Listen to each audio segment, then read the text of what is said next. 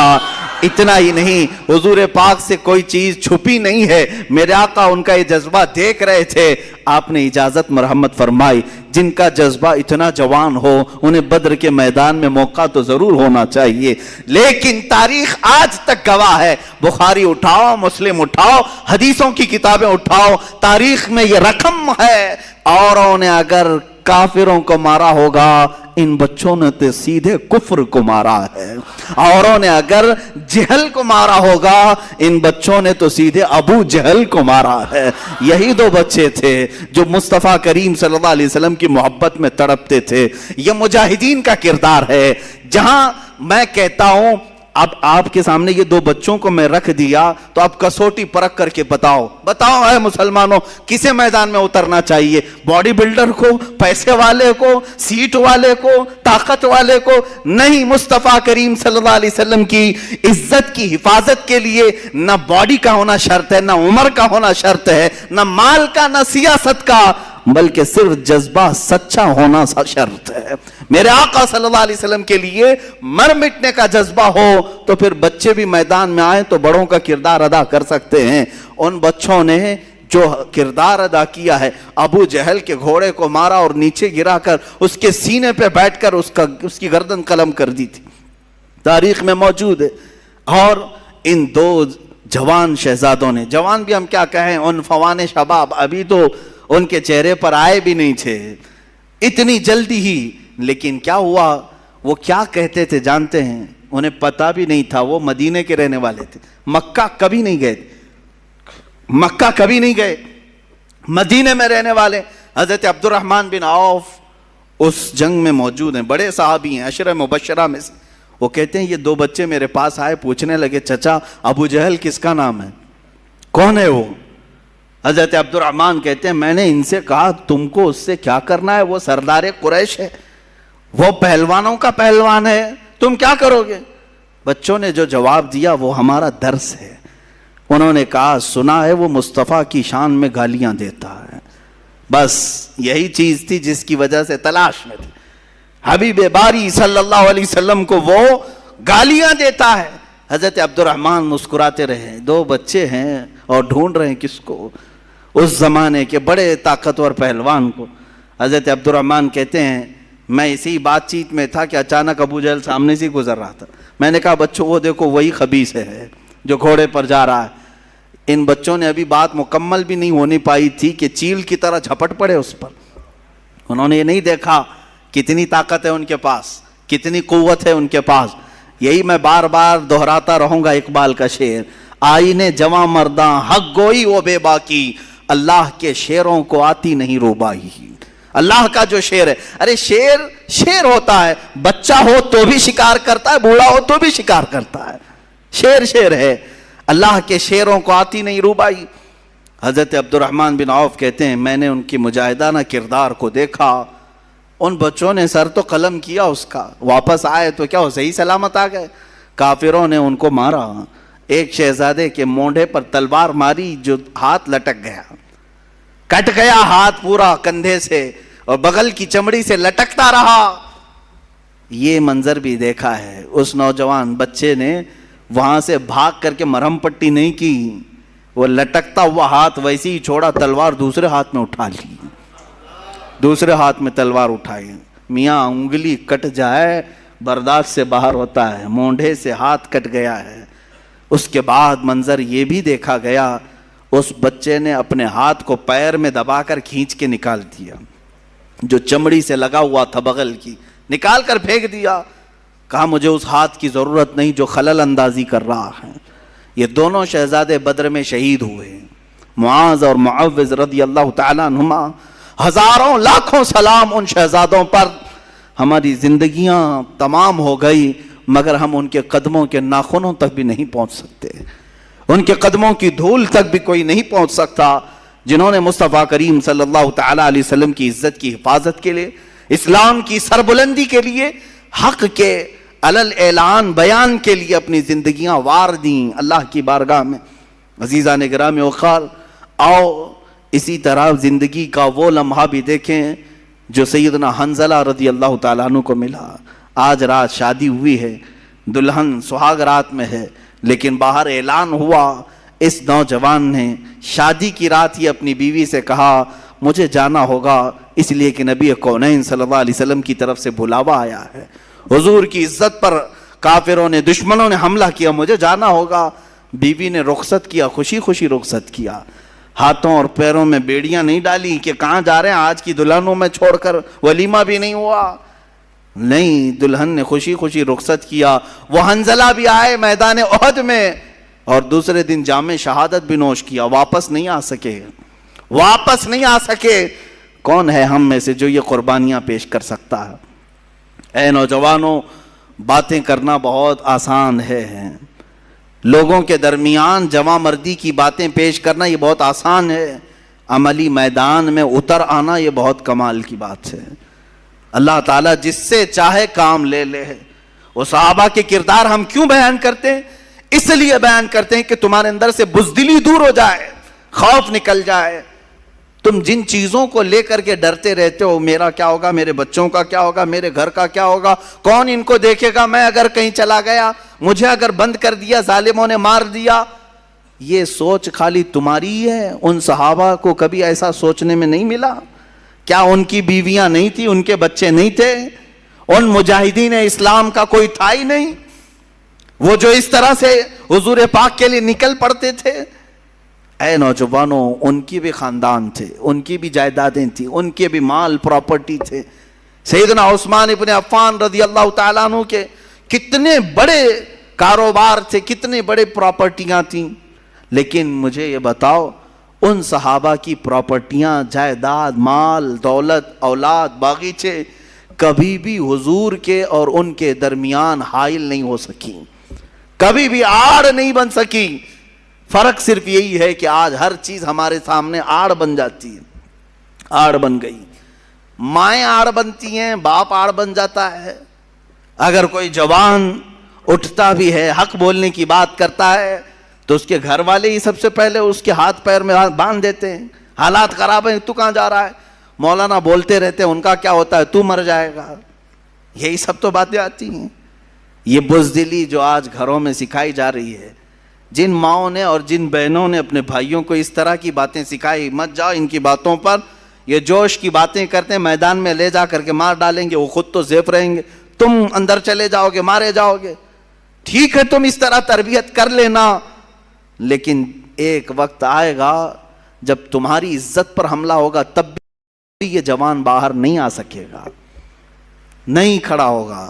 Challenge کرتا ہوں، لکھ کر کے رکھ لینا، تم نے اس کو روکا ہے اللہ اس کے رسول کی رضا کے لیے، اللہ اس کے رسول کی رضا حاصل کرنے جانے سے تم نے روکا، تو پھر تمہاری حفاظت بھی یہ کبھی نہیں کر سکے گا۔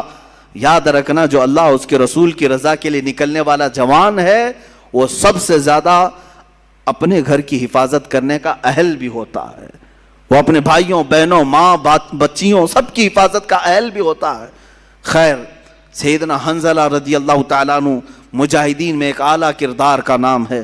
عمار بن یاسر، حضرت یاسر رضی اللہ تعالیٰ عنہ مجاہدین میں ایک اعلیٰ کردار کا نام ہے، اور سیدنا خالد بن ولید سیف اللہ المسلول مجاہدین کے ایک اعلیٰ شخصیت کا نام ہے، جنہوں نے حضور پاک صلی اللہ تعالیٰ علیہ وسلم کے ساتھ جنگیں لڑی، حضور کے زمانے میں بھی، حضور کے بعد بھی۔ یہ ایک ایسے مجاہد کا نام ہے جس سے آج بھی دنیا کانپتی ہے، آج بھی دنیا کانپتی ہے۔ لوگ چاہتے ہیں کہ خالد بن ولید کے اوراق کو بند کر کے رکھیں، کبھی نہ اٹھائیں، ان کا مطالعہ نہ کیا جائے، ان کی سیرت نہ پڑھی جائے، اس لیے کہ معلوم ہے اچھوں کی سیرت پڑھنے کے بعد اثر ضرور آتا ہے، اثر ضرور آتا ہے۔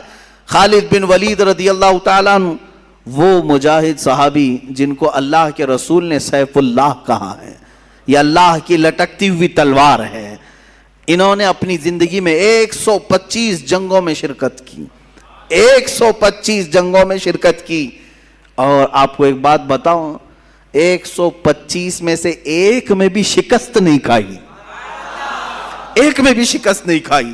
یہ آپ کو خاصہ تھا، آپ کی اسپیشلٹی. آج اور ایک میں بتا دوں آپ کو، اللہ تعالیٰ نے جو آپ کو خصوصی انعام دیا سارے صحابہ میں، خالد بن ولید کو 125 جنگوں میں شریک ہوئے اور ساری 125 میں فتح یابی ملی، ایک میں بھی شکست نہیں. دوسری خصوصیت آپ کی یہ ہے، دوسری خصوصیت خالد بن ولید رضی اللہ تعالیٰ عنہ جن علاقوں کو فتح کیے 125 جنگوں میں، جن علاقوں کو فتح کیے، آج تک وہ علاقے کبھی کافروں کے ہاتھ میں نہیں گئے. صرف ان کی خصوصیت ہے. بعض علاقے ایسے ہیں جن کو مجاہدین نے فتح کیا، 100 سال 200 سال کے بعد پھر دوسروں نے ان پر قبضہ کر لیا ہے.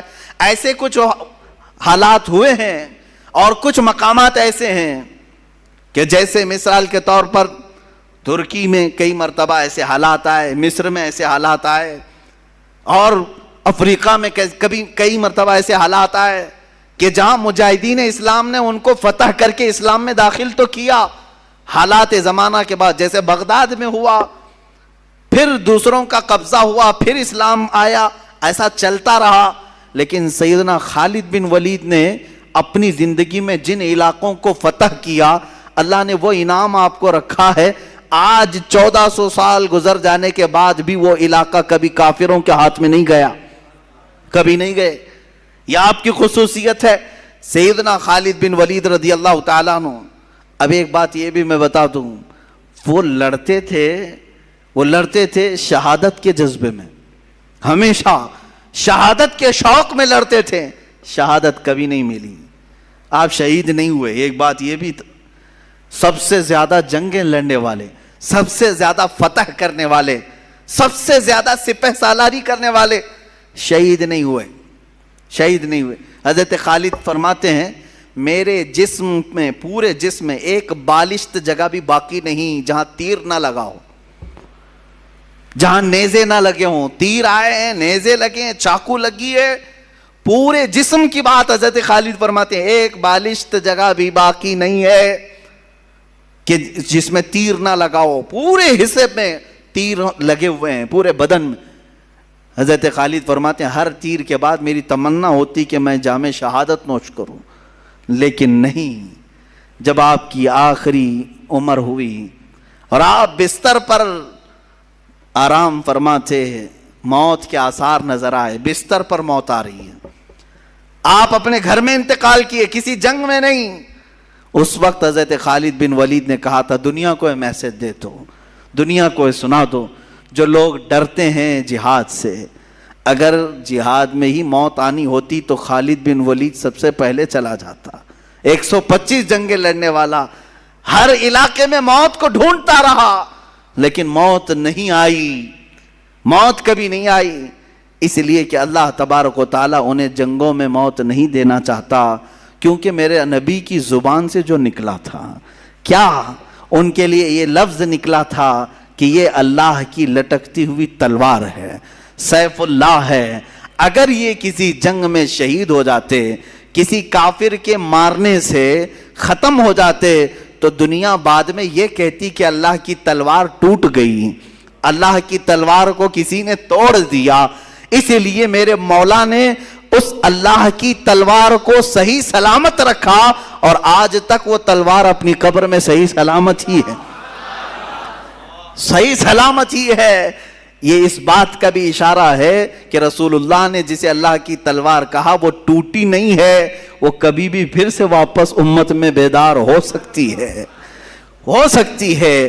اسی لیے اقبال نے کہا تھا نکل کے صحرا سے جس نے الٹ دیا تھا تخت روما کو، نکل کے صحرا سے جس نے الٹ دیا تھا تخت روما کو، سنا ہے قدسیوں سے میں نے کہ وہ شیر پھر ہوشیار ہوگا، سنا ہے قدسیوں سے میں نے کہ وہ شیر پھر ہوشیار ہوگا. وہ شیر انشاءاللہ العزیز اسی امت میں ہوشیار ہوگا. یہ لیکن شرط یہ ہے کہ ان مجاہدین کو سنا جائے اور سنایا جائے. سیدنا خالد بن ولید رضی اللہ تعالیٰ عنہ، میں مختصر چل رہا ہوں، باقی جوانوں کی ذمہ داری ہے کہ وہ پھر اپنے مطالعے کو وسیع کریں اور ان کو سرچ کریں اور پڑھیں، کتابوں میں ان کو نکالیں. ان صحابہ کو، صحابہ اکرام رضوان اللہ تعالیٰ علیہم اجمعین میں حضرت مصعب بن عمیر رضی اللہ تعالیٰ عنہ سفیر اسلام ہیں. سفیر اسلام کس کو کہتے ہیں؟ ایمبیسیڈر حضور پاک صلی اللہ تعالیٰ علیہ وسلم کے. حضرت جعفر طیار رضی اللہ تعالیٰ عنہ سفیر اسلام ہیں. حضور صلی اللہ تعالیٰ علیہ وسلم کے پاس سے خط لے کر کے جاتے تھے. کہاں جاتے تھے؟ کہاں جاتے تھے؟ چوک میں محلے میں کھڑے ہو کر درس دینے کے لیے نہیں. وہ صحابہ لے کر سیدھے بادشاہوں کے تخت کے سامنے کھڑے ہوتے. بڑے بڑے جو بادشاہ تھے یہ صحابہ کہاں کہاں گئے؟ مصر کے بادشاہ کے پاس گئے, روم کے بادشاہ کے پاس, ایران کے بادشاہ کے پاس, یہ سب خطوط لے کر بحرین کے بادشاہ کے پاس. جتنے اس وقت بادشاہ تھے یہ صحابہ یا تو اکیلے ہوتے یا دو لوگ ہوتے. سیدھے صرف دو لوگ ہوتے. میرے آقا صلی اللہ علیہ وسلم کا لیٹر خط لے کر کے جاتے اور بادشاہ کے پاس کھول کر کے پڑھتے. کیا کہتے اس میں؟ ایسا نہیں کہ آپ کی اقبال بلند ہو, آپ کی سلطنت بڑی ہے, آپ کی رعایا ایسے ہیں, نہیں, بلکہ سیدھے کہتے بسم اللہ الرحمن الرحیم, اللہ کے نام سے